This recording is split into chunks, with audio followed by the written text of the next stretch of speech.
Eh bien bonjour à toutes et bienvenue dans ce nouvel épisode de Reset ton assiette et surtout ce nouvel épisode de Vie ma vie de mangeuse intuitive. N'oubliez pas, vous avez tous les autres épisodes de Vie ma vie de mangeuse intuitive. Celui-là c'est le 4e et on va parler de mon mois d'octobre. Vie ma vie de mangeuse intuitive, c'est quoi? C'est tout simplement mes anecdotes de mangeuse intuitive. Donc mangeuse intuitive, c'est-à-dire une femme qui s'écoute, qui mange donc intuitivement, qui ne se prend pas la tête, qui ne fait pas de régime surtout. Voilà, moi avant j'étais dans la culture des régimes, maintenant je ne le suis plus du tout. Alors comme d'hab, comme les autres épisodes que je vous invite à aller regarder, j'ai mes petites notes pour le mois d'octobre, donc vous allez voir, il m'est arrivé pas mal de choses comme d'habitude. Mais avant de commencer, je voulais t'annoncer que mon défi Diet Culture Detox, donc un défi de 5 jours où chaque jour tu as une action à faire, où le but en fait c'est que tu te libères un peu plus de la culture des régimes dans ton quotidien, dans tes pensées, etc. Et bien ce défi-là de 5 jours, Diet Culture Detox, est maintenant disponible en autonomie, puisque avant en fait ce défi je le faisais en live, je l'ai fait en live, alors c'est pas dit que je vais pas le refaire en live avec un groupe, etc. Mais là, ça veut dire que si tu veux faire ce défi demain, si tu veux faire ce défi dans les prochains jours, et tu peux te le procurer, faire à ton rythme les 5 jours. Et il y a aussi un petit groupe WhatsApp où tu pourras partager tes ressentis, ton expérience dans le défi, ton expérience avec les actions du jour, etc. Et me poser aussi toutes tes questions. Donc c'est trop cool parce que c'est à petit prix en plus, c'est qu'à 25 €. Ça c'est le prix de lancement, plus tard je pense que je vais l'augmenter. Mais voilà, dans tous les cas, maintenant tu peux te le procurer à 25 €. Je te conseille vraiment de le faire si tu as envie de te libérer de la culture des régimes, si tu as envie de retrouver un peu plus de légèreté, de plaisir, de spontanéité dans ton quotidien, si tu as envie qu'on te guide, si tu as envie que je te guide à travers quelques actions qui sont simples, efficaces, mais qui pour moi sont vraiment importantes à faire et à refaire quotidiennement si tu veux vraiment te libérer de la culture des régimes. Donc je te mets le lien en description si ça t'intéresse, n'hésite pas à aller jeter un œil, c'est que 25 €, c'est vraiment pépite, c'est vraiment pas très cher pour tout ce que ce mini-programme, du coup ce défi 5 jours peut t'apporter. Voilà, donc Diet Culture Detox, c'est un peu mon bébé, moi je l'adore, Diet Culture Detox, je trouve qu'il met en jambe en fait, je trouve que c'est une bonne formule pour commencer ou même renforcer sa propre détox de la culture des régimes, donc voilà, donc va checker tout ça et puis peut-être qu'on s'y retrouvera du coup sur le groupe, etc. Bon, sans plus tarder, voilà mes anecdotes de mon mois d'octobre. Est-ce que j'ai réussi à m'écouter? Quels obstacles j'ai pu rencontrer comme d'habitude? Je vous dis tout ça. Bon comme d'hab, maintenant c'est bon, on a les habitudes depuis ma vie de mangeuse intuitive. J'ai regroupé par thème les anecdotes que j'aimerais vous partager. Et le premier thème que j'aimerais aborder avec vous, c'est écouter son corps même quand il dit stop. Et ça, alors, ça va changer un peu des autres vu ma vie de mangeuse intuitive, parce que pour le moment j'ai pas mal parlé d'alimentation. Mais à terme j'aimerais parler un peu plus de mouvement aussi, j'aimerais parler de rapport au corps aussi.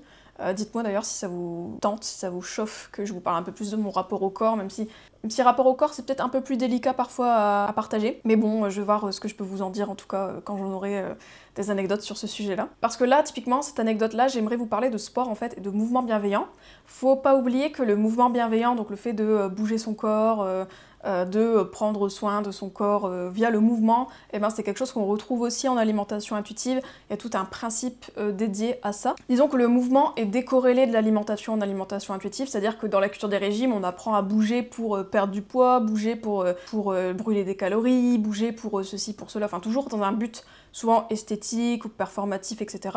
Alors que quand on est mangeuse intuitive et que on a déconstruit la culture des régimes, donc chose qui est mon cas, on aborde le mouvement d'une manière bienveillante, d'une manière intuitive, d'une manière très douce et en même temps qui nous fait du bien quoi. C'est vraiment c'est une autre façon de voir le mouvement. Et typiquement l'écoute du corps aussi entre en jeu, puisque le mouvement, comme tout besoin de notre corps, le corps le communique en fait, communique son besoin de bouger, etc. Et donc moi, d'un point de vue pratique sportive, je fais pas mal de sports différents, je fais de la danse, j'ai commencé du coup un cours de heels, donc de danse en talons, je fais de la zumba, je fais aussi du renforcement musculaire chez moi, etc.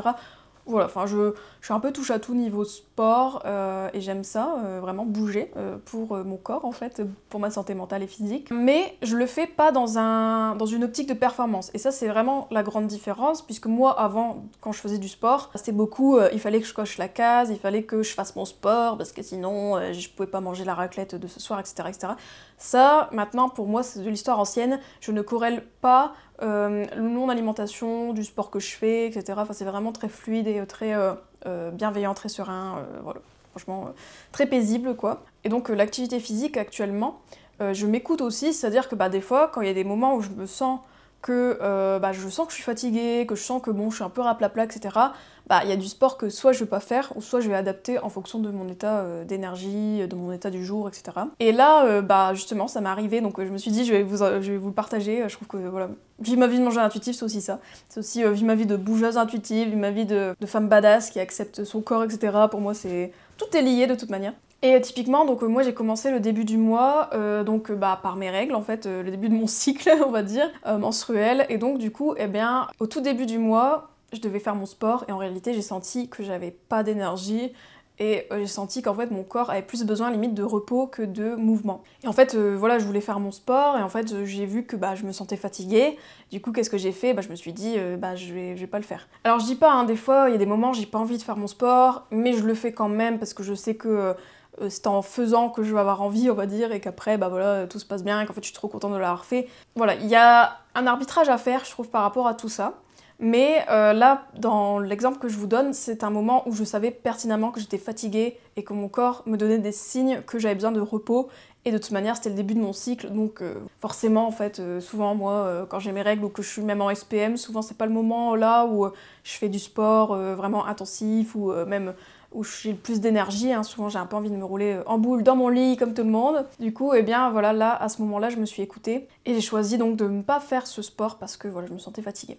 Il faut vraiment se dire que prendre soin de soi, c'est faire du sport, du mouvement, etc. Ok, mais des fois c'est aussi de ne pas le faire et de savoir vivre ça. Dans le sens que, comme on est dans une société qui nous incite à faire beaucoup de sport, mine de rien, même si parfois on peut se dire le gouvernement ne fait pas assez pour la sédentarité, etc. Moi je suis pas trop d'accord parce qu'au final il y a quand même une grosse pression de la culture des régimes version sport, dans le sens le fitness, etc. Il y a quand même une pression à aller à la salle, tout ça, il y a quand même des attentes par rapport à ça. Et aussi, comme on est dans une société capitaliste, productiviste, etc., le corps est vu vraiment comme un outil de performance, en fait, et que si on ne fait pas du sport, ou si on ne fait pas du sport intense, c'est comme si on était en échec. Et moi, je le vois très bien d'ailleurs chez mes clientes, notamment quand on a vécu dans la culture des régimes, qu'on a été bien imprégné de la culture des régimes. Souvent, notre rapport au sport est très compliqué, parce qu'on le corrèle à l'alimentation, et donc on a du mal à pas en faire, on a du mal à s'écouter quand on veut pas le faire, etc. Donc moi je vous invite vraiment à vous écouter, à vous dire ok, à pas hésiter en fait des fois à juste ralentir en fait votre rythme sportif, à juste vous dire ok c'est pas grave, je vais être flexible, là je sens que je suis fatiguée, je le fais pas aujourd'hui, etc., etc. Enfin vraiment aussi d'être flexible dans votre rapport au sport quoi. Chose que je fais moi, c'est-à-dire que j'écoute quand même pas mal mon corps, même si comme je vous disais, il y a un juste milieu entre des fois on n'a pas envie mais on sait que ça va nous faire du bien. Et aussi des moments où non mais là c'est mort, si je le fais ça va être ça va pas être un bon moment pour moi et limite ça va pas me donner envie de refaire, etc. Donc voilà. Donc prendre soin de moi c'est aussi ne pas forcer, ne pas insister quand mon corps me dit stop ou me dit meuf fais-le pas ton sport s'il te plaît ou change, enfin un truc light quoi. Et pareil des fois par rapport au sport il m'arrive aussi des jours où je fais mon sport, donc là je le fais, j'ai envie de le faire, et pourtant je sens que je suis un peu faible, ou je sens que, typiquement quand je fais du renforcement musculaire, il y a des jours, des moments où je vais le faire, où, je sais pas, je vais être un peu à la ramasse quoi. Et ça aussi pareil, c'est important de voir son corps pas comme un robot par rapport au sport, parce que oui, il y a des jours où on va être, je sais pas, on va avoir beaucoup d'énergie, notre sport on va le faire, ça va être hyper fluide, et il y a des jours où ça va être plus laborieux, où peut-être on va avoir plus besoin de temps de repos, où on va peut-être faire moins, on va moins sauter partout, on va être moins énergique, etc. Et c'est ok, parce que le corps, c'est comme ça que ça marche, notre énergie est fluctuante, surtout quand on est une femme avec les cycles menstruels, etc., les hormones, tout ça, donc voilà, n'ayez pas peur de réduire, de ralentir, d'être flexible par rapport à votre sport, et de vous écouter, et d'être ok aussi, de se dire des fois, je fais mon sport, ok, je suis pas Miss Musclor le jour-là, je suis pas Hulk, mais c'est pas grave. Le but, c'est aussi du sport, je trouve, c'est de s'amuser, prendre du plaisir, c'est pas forcément chercher la performance. Pour moi, le sport aussi, c'est un moyen parfois de ne pas être assise, tout simplement. C'est-à-dire qu'en fait, pour moi, si je fais 30 minutes de sport où je ne suis pas assise et où je fais des trucs, où je bouge, etc., même si je le fais pas avec des poids très lourds ou autres, je m'en fous. Moi, le but, c'était que je sois pas scotchée sur ma chaise et que, en fait, j'ai fait circuler le sang, j'ai fait, je sais pas... j'ai un peu dérouillé le bordel, quoi, mais pas forcément en cherchant la performance à tout prix, quoi. Donc ça, voilà pour mes anecdotes par rapport au sport. Dites-moi d'ailleurs si c'est un thème que vous voulez que j'explore de plus en plus dans ma vie mangeuse intuitive, parce que c'est quand même lié, hein, tout ça. Ensuite, autre thème que je voulais vous partager, c'est le fait de savoir manger plus sans culpabilité. Ça, c'est par rapport à le début du mois d'ailleurs. En fait, franchement, moi, c'est un exercice, hein, c'est le genre de vidéo, parce que du coup, je m'observe beaucoup. Et j'ai observé qu'en fait, en début du mois, j'avais beaucoup faim. J'ai noté d'ailleurs dans mes notes, en ce moment, j'ai très faim. Ok. Et j'ai noté ça parce que, en fait, j'ai trouvé qu'il y avait une différence de la moi d'avant, quand j'étais dans la culture des régimes, et la moi de maintenant, voilà, qui a beaucoup cheminé sur le sujet, et qui est devenue thérapeute de toute façon dans ce domaine-là, donc forcément, comme je vous disais, je vis ce que je prêche, vraiment. Et en fait, avant, quand j'avais plus faim, bah, je me disais toujours ah mais c'est pas normal, mais comment ça se fait, puis j'aurais trouvé des stratagèmes en fait pour gérer cette faim, mais plutôt pour la faire taire, vous voyez ce que je veux dire?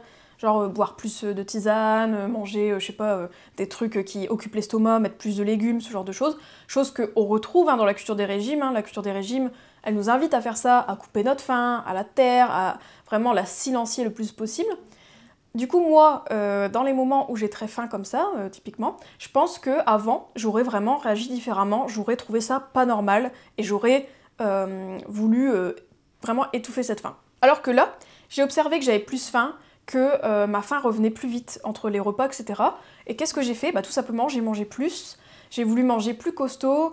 En fait, j'étais vraiment dans une logique de « Ok meuf, là t'as beaucoup faim en ce moment, est-ce qu'on va pas faire en sorte que tes repas ils soient bien calants, là, bien avec des protéines, ok, mais avec des glucides, avec du gras, enfin vraiment faire des bons repas complets, des collations peut-être plus complètes aussi, des collations où il y a plus de gras, de protéines, tout ça, et de glucides bien sûr, etc. Un peu tout quoi, pour que tu sois tranquille et que tu ressentes un peu moins la faim, voilà. Et c'est ce que j'ai fait. En fait, j'étais vraiment dans une stratégie de ok, j'ai très faim en ce moment, comment je peux faire pour répondre à cette faim au lieu de la silencer. Je pense qu'avant j'étais plus dans le silence de la faim, alors que là maintenant je suis dans l'accueil et limite je suis dans la...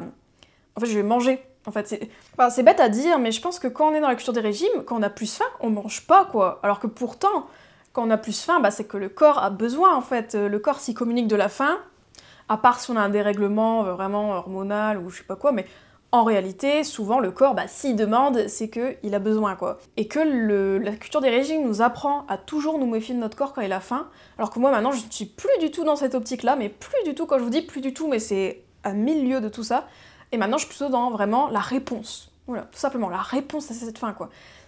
J'ai plus faim, je mange plus, je choisis peut-être des collations, des repas qui me calent plus, mais c'est tout, je réponds à ça. Donc j'accueille pleinement ça, du coup cette faim, et je fais en sorte de plus manger, tout simplement. Sans culpabiliser, sans me dire « Meuf, tu manges beaucoup là ». Non, ça c'est fini. Vous voyez ce que je veux dire? C'est vraiment... Il n'y a plus de jugement en fait. Je mange plus, je mange plus, je mange moins. That's okay. Par rapport à la culpabilité, je voulais aussi vous partager une anecdote qui est connexe un peu à ce que je viens de dire par rapport à ma période là où j'avais plus faim. C'est que donc j'ai pas culpabilisé de manger plus, et il y a aussi une autre fois dans le mois où j'ai plus mangé d'un certain aliment et je l'ai bien vécu, chose que je pense qu'avant j'aurais mal vécu. Explication. Ce mois-ci, j'ai fait un week-end de cocooning avec mon copain, donc c'était après le lancement de Croque Madame. Donc vous savez, en fait, moi quand je lance les inscriptions à Croque Madame, souvent il y a une période de, comment dire, assez, pas intense, mais une période où j'attends les inscriptions, je suis disponible pour les femmes qui veulent voilà, me demander des renseignements sur Croque Madame, je suis assez proactive même sur les réseaux, etc. forcément pour dire hey les girls, c'est ouvert, vous avez jusque telle date, etc., etc. Donc ça me demande quand même plus d'énergie dans ces périodes. En plus de ça, je fais des masterclass en live, donc ça aussi, ça me demande énormément d'énergie. Donc souvent, ce qui arrive, c'est que après ces lancements-là, je suis un peu raplapla, et c'est ok. Et donc c'est des moments où, après les lancements, je me prépare toujours des week-ends, ou des moments où je vais prendre soin de moi, où je vais me reposer, etc. Et typiquement, c'est ce qu'on a fait avec mon mec, puisqu'on a organisé, j'appelle ça un week-end de cocooning. Donc en gros, un week-end cocooning, qu'est-ce que c'est? C'est un week-end où on kiffe et on se repose, quoi. En fait, alors moi, ce que j'aime bien faire, c'est que dans mon salon, je fais une sorte de cabane, comme les enfants, je fais une cabane avec des draps et tout, genre en mode cocooning, quoi. On met des plaids, on met des bougies, on fait des gâteaux, on regarde des films, on joue à des jeux vidéo, bref, c'est vraiment un week-end où... Alors, on n'est pas tout le temps chez nous, hein, typiquement... Dans ce week-end, on a fait une balade, parce que mine de rien, c'est aussi prendre soin de soi, de sortir et faire une balade. Mais le but, c'était justement de faire une balade dans le froid et de revenir et de se remettre sous le plaid avec des bougies et tout. Vraiment, ambiance automnale, quoi, vraiment, j'adore. Et donc, dans ce week-end cocooning, on a fait un gâteau qui s'appelle, alors, un cinnamon cinnamon roll cake. Donc c'est comme les cinnamon rolls, vous savez, les roules à la cannelle, moi j'adore ça, mais en gâteau. C'est-à-dire que voilà, c'est un peu une variante en gâteau. Donc c'était très cool. C'est super bon, moi j'adore en faire. Il y a beaucoup de beurre dans cette recette. Si vous voulez d'ailleurs la recette, je peux la mettre peut-être dans les commentaires si vous la souhaitez, si vous la voulez. Je vous conseille très fort de faire ce gâteau. D'ailleurs, petite anecdote par rapport à ça, mon mec a voulu faire le gâteau lui-même. Je lui ai dit, écoute, vas-y. Et en fait, il a pris un moule à Charlotte que j'avais pour faire le gâteau. Et c'était un moule en plastique. Parce qu'en fait, les moules à Charlotte, souvent, c'est en plastique. Parce que t'as pas besoin de chauffer, en fait. Les Charlottes, c'est un gâteau, au final, c'est un gâteau avec des boudoirs, etc. qu'après tu mets au frais. Donc il a pris, en fait, le moule en plastique pour faire le gâteau. Et il s'en est pas rendu compte. Et moi je m'en suis rendu compte en fait parce que j'ai été regarder le gâteau dans le four en me disant bah je vais regarder, tiens, qu'est-ce qu'il a fait. Et je regarde, donc je me mets face au four comme ça. Je dis ah mais le gâteau est cool, qu'est-ce qui se passe? Et mon mec il fait oh non! Il commence à courir vers le four et là il voit, bah en fait on le voyait quoi. En fait c'est pas que le gâteau coulait, c'est que le gâteau fondait. En fait littéralement le moule fondait vu que le truc est en plastique. Donc je vous dis pas, le ménage qu'on a dû se taper pour un week-end cocooning c'était top. C'est bien cocooning, ça faire le ménage chez soi, trop cool. On a réussi à récupérer la plaque et tout, mais c'était un bordel. J'ai eu un petit pincement au cœur pour le gâteau. J'ai dit, oh le pauvre, il finit à la poubelle. C'est horrible. J'aime pas le gâchis comme ça, voilà, donc... That's life, people. Mais bref, donc du coup, par rapport à ce gâteau-là, donc ce qui est arrivé, c'est que moi, le gâteau, bah on était deux, hein, avec mon mec, on est que deux, j'ai pas d'enfant. Donc le gâteau, bah c'est principalement nous deux qui l'avons mangé. Et donc le gâteau, bah je l'ai mangé quand même plusieurs fois de suite pendant le week-end, voilà, ça il a duré un petit peu. Et je pense que avant, je me serais vue manger du gâteau comme ça, genre plusieurs jours de suite. Je pense que je me serais dit, mais meuf, what are you doing en fait? Genre qu'est-ce que t'es en train de faire là? T'es en train de... tu vas grossir, enfin... Hello, tu manges du gâteau tous les jours. Voilà, enfin je pense que ça m'aurait vraiment activé, ça m'aurait trigger, ça m'aurait, je pense, fait culpabiliser. Alors que là, ben non en fait. Enfin, j'ai mangé du gâteau tous les jours. Et so what en fait, genre rien n'est arrivé. En fait, faut arrêter de penser que si on mange déjà un certain aliment plusieurs fois, déjà, manger un certain aliment ne fait pas grossir, déjà, il n'y a aucun aliment qui fait grossir en soi, c'est important de le rappeler. Mais même de manger le même aliment pendant plusieurs jours de suite, même un aliment calorique, vous n'allez pas grossir instantanément, déjà, enfin, vraiment ça faut arrêter tous ces trucs-là, ces croyances de la culture des régimes qui nous fait croire que notre alimentation, c'est forcément du gain, en fait, de poids, etc. Enfin, c'est tellement loin de la réalité, en fait, notre corps, il est pas fait en mode, tiens, tu manges plus, donc bim, t'as plus de poids, enfin, n'importe quoi, enfin, vraiment...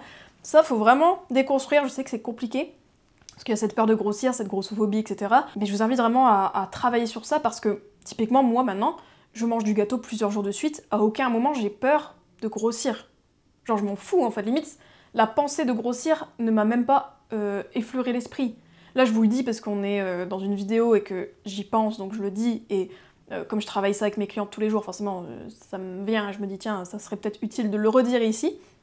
Mais moi, non, en fait, je ne corrèle plus ce que je mange avec mon poids.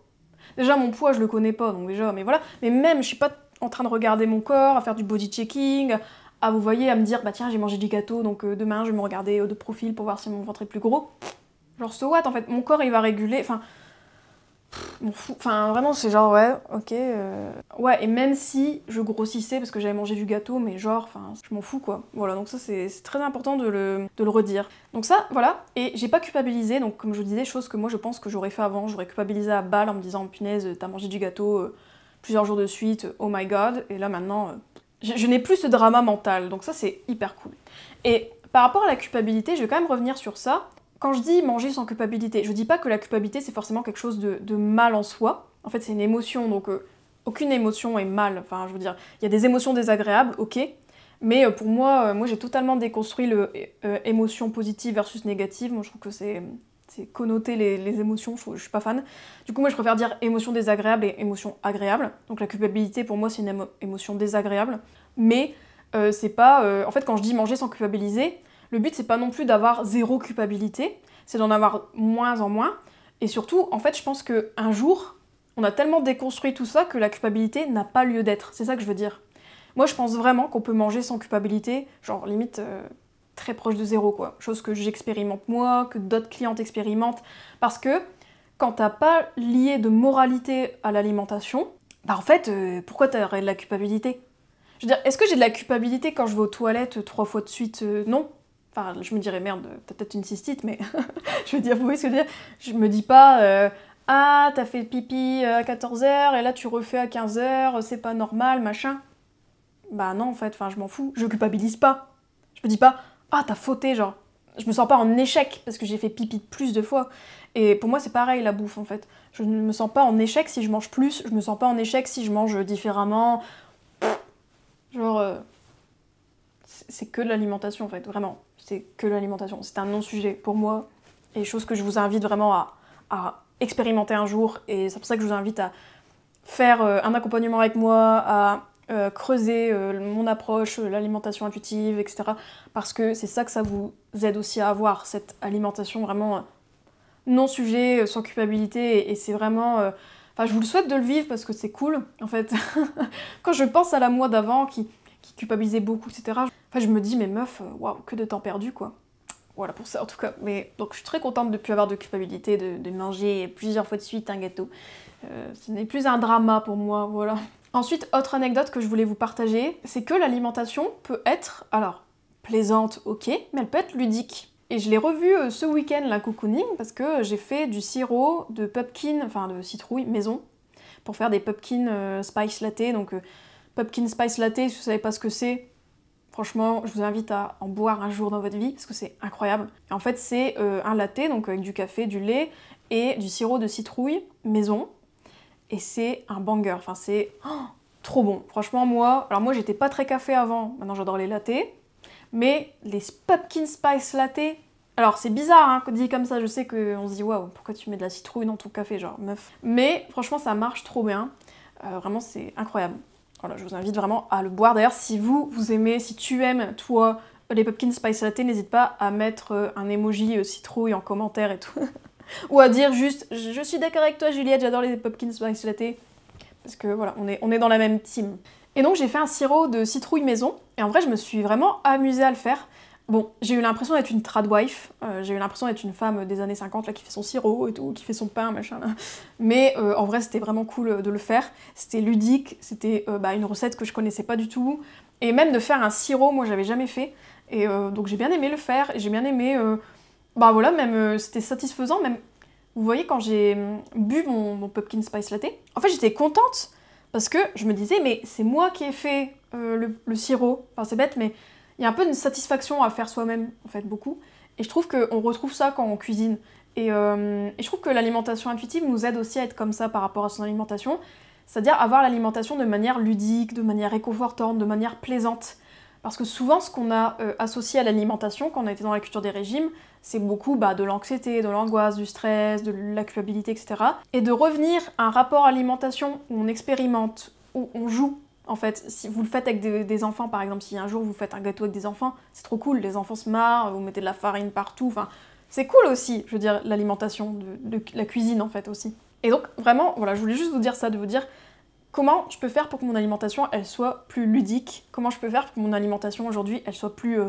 je sais pas, sympa, dans le jeu, dans la découverte, dans l'exploration. Voilà, je vous laisse méditer là-dessus. Aussi, autre anecdote que je voulais vous dire, parce que j'ai eu un petit fail encore ce mois-ci, je vous invite à regarder Vive ma vie de manger intuitif 3 du coup, puisque je parlais du sandwich Subway là, qui était vraiment nul. Hein, c'était mon gros raté de mois de septembre. Et là, j'ai eu un autre raté similaire, enfin qui était différent, parce que c'est moi qui l'ai fait. En fait, j'ai fait une purée, donc maison. Donc j'ai pris des petites patates, je les ai cuites, je les ai épluchées. Oui, moi je suis team j'épluche après cuisson, hein. Pas l'inverse, c'est plus facile je trouve, mais bon bref. Petit hack cuisine.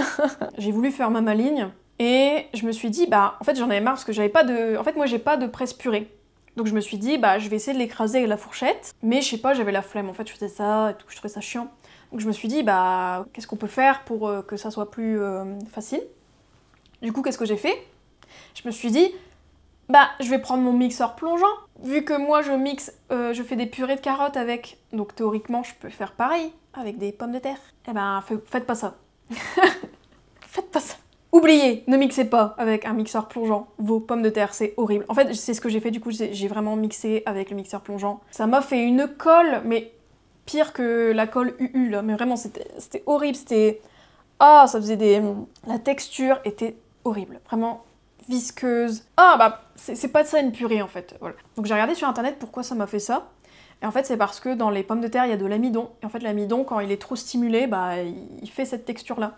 Chose que bah j'avais pas dans ma tête quoi. J'avais pas l'info, enfin peut-être je l'ai eu mais je m'en souvenais plus. Bref, du coup bah ma purée elle était vraiment nulle. Et c'était embêtant parce que j'avais faim, j'avais fait la purée. Et c'était embêtant parce que c'était un midi, j'avais faim. Et en fait, moi, je pensais que ça allait être ça, mon repas. En fait, la purée avec du jambon, c'était vraiment un repas vraiment classique, voilà. Je fais des repas aussi comme ça, des fois, hyper simples. Et ben là, en fait, la purée, c'était immangeable, quoi. En fait, je l'ai ramenée à la table, mon mec l'a vue et a fait genre « Ah, c'est trop marrant et tout ». J'ai fait bah écoute, franchement, la mange pas si tu veux pas la manger ». Il m'a dit « Non, t'inquiète, je vais la manger ». Il l'a mangée, il a fait non, non, mais ça va, c'est bon ». En fait, entre nous, je pense qu'il a voulu me faire plaisir, le pauvre, mais c'était vraiment pas bon. Je l'ai pas mangé. En fait, moi, j'ai mangé 2 cuillerées, j'ai fait, ok, là, ça dégage, non, mais c'est pas bon. Non, c'est tout, quoi. Je vais pas me forcer de manger, c'est mort. Du coup, qu'est-ce que j'ai fait? Bah, j'ai pris le jambon, et j'ai fait une sorte de petit sandwich avec du pain de mie et tout, et j'ai pris aussi un reste de semoule que j'avais. Mais du coup, je n'avais pas un repas très satisfaisant, hein, faut le dire, c'était un de mes repas les plus nuls de mois d'octobre. Ouais, puis j'étais dégoûtée pour la purée parce que, bah mine de rien, c'est quand même des patates. Pareil, moi j'aime pas le gâchis, encore une fois. Bah là, mais j'étais obligée, en fait, c'était pas mangeable, quoi. Pourtant, j'ai essayé de la rattraper, hein. J'ai mis du lait, j'ai mis de la crème, j'ai mis du cheddar aussi. Enfin, j'ai vraiment essayé de... La meuf, elle y tenait à sa purée, quoi. Mais non, mais là, c'était pas mangeable. Mais bref, tout ça pour dire que des fois, on a des ratés culinaires. Des fois, on fait des trucs, c'est pas bon. Et bah c'est pas grave, la vie continue, et il y a d'autres repas. Et puis c'est pas grave si on se rabat sur des trucs qui sont un peu nuls, aussi. Bah voilà, c'est pas gênant, faut se dire, il y a d'autres repas. Il y a d'autres repas. Comme le Subway dans mon dernier Vie ma vie, quoi. Il y a d'autres repas. Ce repas-là était vraiment naze, mais c'est pas grave. Et au moins, j'aurais appris que la purée de pommes de terre avec un mixeur plongeant, c'est no way. Voilà, je le ferai plus. Ok, j'ai compris, j'ai compris. Ensuite, autre anecdote qui, je pense, peut vous parler, c'est le fait de manger à son rythme, même quand c'est pas celui des autres. Donc en ce moment, mon copain est là tout le temps chez moi, enfin chez nous. Voilà, parce que là il est en phase de... il va reprendre un boulot, tout ça, bref. Du coup il est avec moi. Parce que d'habitude je suis toute seule en fait à bosser chez moi. Donc là non. Donc là ça fait quand même 1 an maintenant qu'il est avec moi. Faut que j'enregistre encore l'info, décidément. Il faut savoir que mon mec en fait se lève plus tard que moi. Et donc petit déjeune plus tard que moi, le matin. Et le midi, on essaye de manger ensemble, mais c'est vrai que des fois, moi j'ai plus faim que lui en fait, parce que moi je mange plus tôt. Voilà, je mange plus tôt mon petit-déj. Donc j'accepte des fois de manger plus tôt que lui. C'est-à-dire que des fois je lui dis écoute, moi je vais me faire à manger. Si tu veux manger avec moi, bah tu manges avec moi. Si tu veux pas manger avec moi, tu manges pas avec moi. Et si tu veux juste être à table avec moi et pour me parler, bah voilà, tu peux le faire. Donc voilà. Et en fait je pense qu'avant, j'aurais eu du mal à manger avec les autres, vous voyez, à m'écouter moi, en fait, à me dire « Ok meuf, t'as faim, fais-toi à manger ». Je pense qu'avant, j'aurais peut-être attendu mon mec, et limite, je serais tombée peut-être en faim trop intense, etc. Alors que là, maintenant, si j'ai faim avant lui, bah je mange. Alors après, je m'adapte, hein, si je sais qu'on va manger ensemble, je sais pas, le soir, etc., bah je prends une collation ou autre, mais... Là, le midi, j'assume, en fait, de manger différemment de lui, ou du moins d'un point de vue horaire, quoi. Et franchement, vaut mieux que ça se passe comme ça. Enfin, je pense que pour notre relation de couple, c'est quand même mieux que je mange avant si j'ai faim. Voilà, parce que après, sinon je suis irritée. Donc voilà, rien que pour votre vie de couple et vie de famille, mangez quand vous avez faim, s'il vous plaît. Mais ouais, je pense qu'avant, j'aurais attendu juste pour manger ensemble. Et là, maintenant, bah c'est pas grave, si on mange pas ensemble, voilà, c'est pas gênant, quoi. Alors oui, c'est important de manger ensemble pour la vie de famille, etc. Je dis pas, mais il y a des moments, bah c'est pas grave en fait d'avoir un autre rythme aussi. Faut pas que ça devienne une injonction aussi de tout le temps manger ensemble. Et des fois, faut accepter que voilà, il y a des repas, on peut faire bande à part et c'est pas gênant, quoi. Pareil, typiquement, il y a un soir où j'avais pas envie de saler, encore une fois. Ça me rappelle le dernier Vie ma vie de manger intuitif, je crois que je vous ai dit aussi une anecdote par rapport à ça. Un soir où j'ai mangé des céréales. Bah pareil, là j'ai eu un soir où j'ai mangé, on a mangé différemment. Moi j'ai voulu me faire des tartines, en fait j'ai voulu me faire un repas réconfort avec des tartines de pâte à tartiner, vous voyez, avec du pain de mie, trempé dans du lait chaud et tout, enfin comme je faisais quand j'étais petite. Du coup j'ai fait ça et ça m'a plu, et pareil on mangeait pas la même chose, mais c'est pas grave quoi en fait, enfin on cherche trop à manger ensemble, mais genre limite manger la même chose en plus, enfin je veux dire si on mange différemment c'est pas grave quoi, personne va mourir quoi, voilà. Voilà, donc des fois, suivez vos envies. Si vous n'avez pas la même envie que votre conjoint, conjointe, bah c'est pas grave. Et autre anecdote aussi où j'ai mangé différemment du rythme des autres, c'est avec les filles de mon cours de danse. Moi je fais du heels du coup, donc c'est de la danse avec des talons. Et ma prof a eu la bonne idée de faire un événement où on était toutes ensemble, un peu pour sympathiser quoi. En gros ma prof fait ça pour que les cours se passent encore mieux parce que du coup comme on apprend à connaître les autres filles, on est plus à l'aise. Et comme la danse heels, c'est quand même une danse où faut quand même être à l'aise. Enfin, ça nous apprend à être à l'aise parce qu'on fait vraiment des trucs, on se dit ok, c'est des trucs un peu avec le corps, un peu sensuel aussi parfois, donc faut se sentir à l'aise quand même. Dites-moi d'ailleurs s'il y a des filles qui font du heels, dites-moi si c'est le cas pour vous. Enfin. Et donc on a été boire un verre, mais surtout on devait manger ensemble et on a été à un food court. Et c'était, attendez, il était quelle heure? Il était 20h30. Alors moi j'ai essayer de jouer le jeu, c'est-à-dire que j'ai pas mangé avant parce que je me suis dit je vais manger avec tout le monde. Moi j'ai attendu et en fait quand je suis arrivée, il y a plein de meufs qui ont dit ah mais moi j'ai mangé chez moi nanana. Et moi c'est bête mais moi en fait il était 20h30, j'avais faim et il y avait pas toutes les filles qui étaient arrivées encore et tout. Donc la prof elle fait ah mais si vous voulez manger etc allez-y, allez prendre votre truc tout ça. Du coup moi c'est ce que j'ai fait en fait, alors que j'étais la seule. Et donc j'ai été me chercher un burger avec des frites, donc je suis revenue à la table avec toutes les nanas, personne n'avait mangé, moi j'étais là avec mon burger machin, et j'ai mangé mon burger alors que les filles étaient à côté, elles avaient rien du tout en face et tout. Il y en a plein qui me regardaient comme ça genre waouh il a l'air incroyable et tout. Et j'ai dit écoute il est très bon, va t'en prendre un. Et donc il y a des filles qui m'ont suivi, donc ça c'est cool, je pense que j'ai inspiré les filles qui peut-être se tâtaient de prendre un burger, voilà.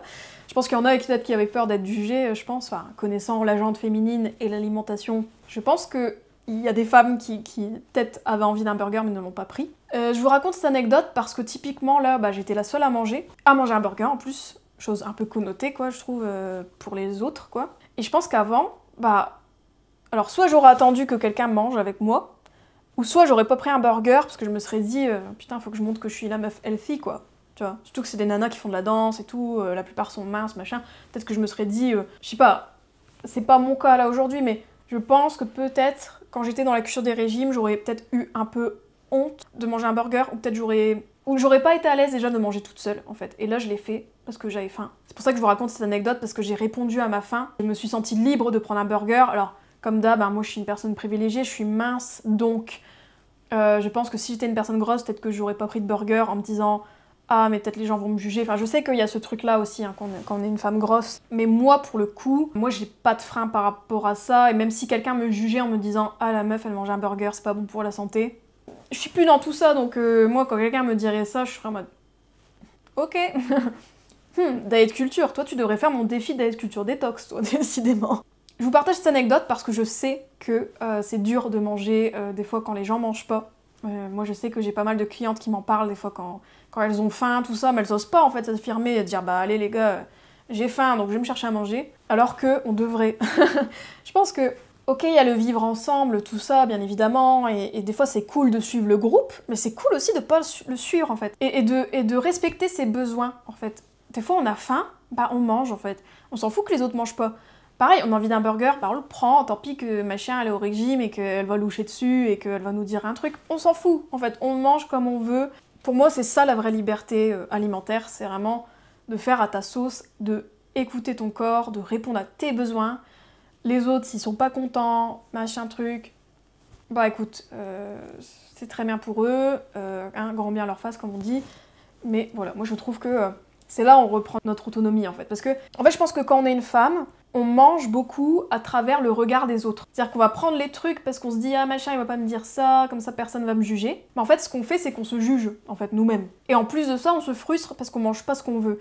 C'est comme s'il y avait, au lieu d'avoir un male gaze, c'est comme si on avait un diet culture gaze, c'est comme si la culture des régimes nous regardait manger, nous disait ça va pas, tout ça. Alors qu'en vrai, il n'y a pas la police alimentaire n'existe pas, ok? Elle est dans notre tête parce que c'est la culture des régimes qui nous a appris à avoir la police alimentaire dans notre tête, mais en soi, il n'y a personne qui va me mettre les menottes parce que j'ai mangé un burger et machin et truc. Ça, c'est ça à redire à votre drama mental qui s'active dans ce moment-là, de dire chill, il n'y a personne qui va me jeter en prison. Et d'ailleurs, dernière anecdote pour clôturer ce Vie ma vie, et en plus ça fera le lien avec ce que je viens de vous raconter, je vous avais dit que Je trouvais qu'il y avait une sorte de diet culture gaze, c'est-à-dire une sorte de regard qu'on a tous intériorisé sur notre alimentation, comme si on devait performer notre alimentation, qu'on devait manger ça, mais pas ceci, etc. Comme s'il y avait tout le temps quelqu'un qui nous regardait manger.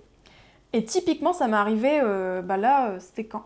C'était quand j'ai fait ma formation à l'ACT. Donc moi, je suis thérapeute certifiée en alimentation intuitive, mais je me forme aussi à d'autres thérapies comme l'ACT, l'acceptation, la thérapie d'acceptation et engagement. Et donc j'ai fait une formation de niveau 2. Moi j'ai fait le niveau 1, je l'ai validé, donc j'ai fait le niveau 2.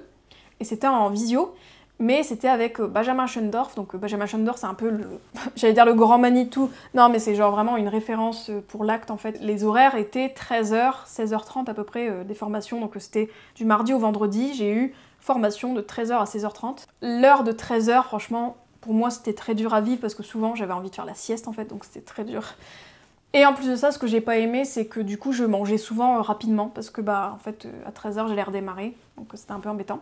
Et en fait il y a une journée où en fait il était 15h, donc on avait une pause à chaque fois vers 15h15, donc souvent c'était une pause où je faisais mon petit latte et tout machin pour me réveiller quoi.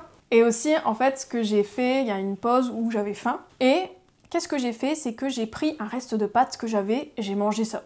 Genre à 15h15 du coup pour être précis. J'ai mangé un reste de pâtes. Et je vous dis ça parce que, en fait, j'ai eu quand même une petite pensée de « Punaise, c'est bizarre, genre il est 15h15, tu manges des pâtes, genre what the fuck ?» J'ai eu une petite pensée comme ça, puis je me suis dit « Non, mais en fait, on s'en fout, enfin, j'ai le droit de manger des pâtes. Si j'avais mangé, je sais pas, un yaourt avec du chocolat, je pense que peut-être, j'aurais pas eu cette petite pensée-là, vous voyez ce que je veux dire ?»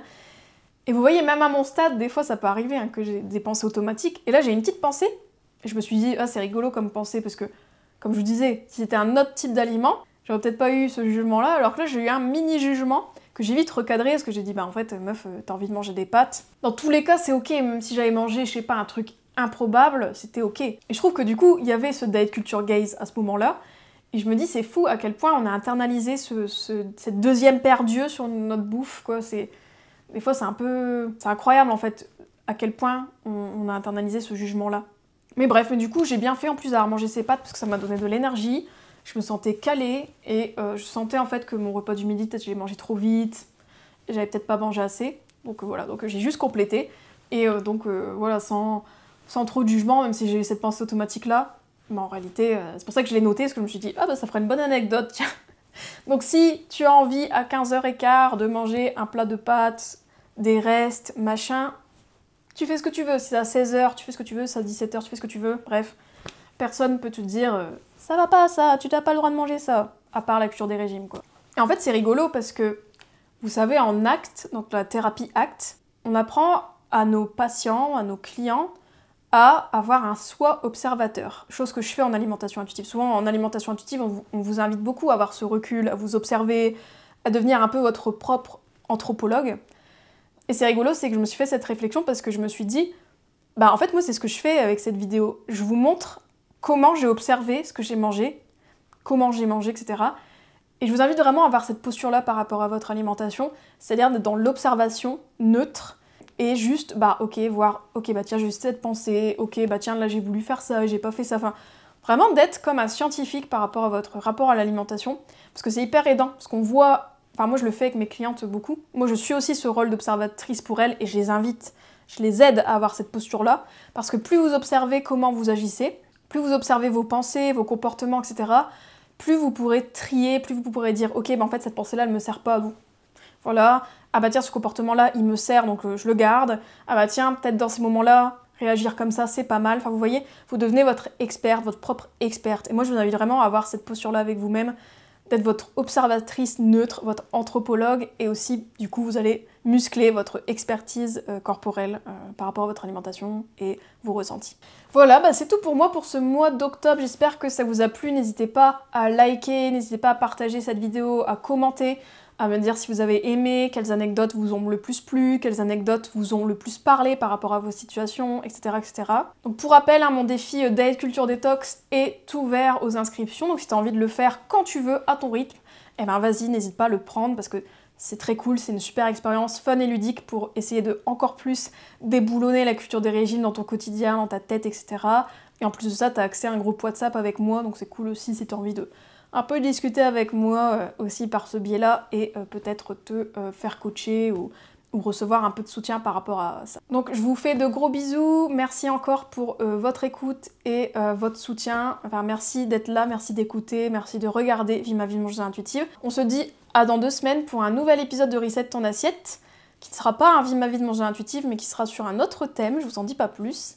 Et je vous fais de gros bisous, j'attends vos retours, vos commentaires. Ciao ciao. Je m'en fous quoi. Voilà, donc ça c'est très important de le redire en fait. Ubu! Il ronflait, désolé.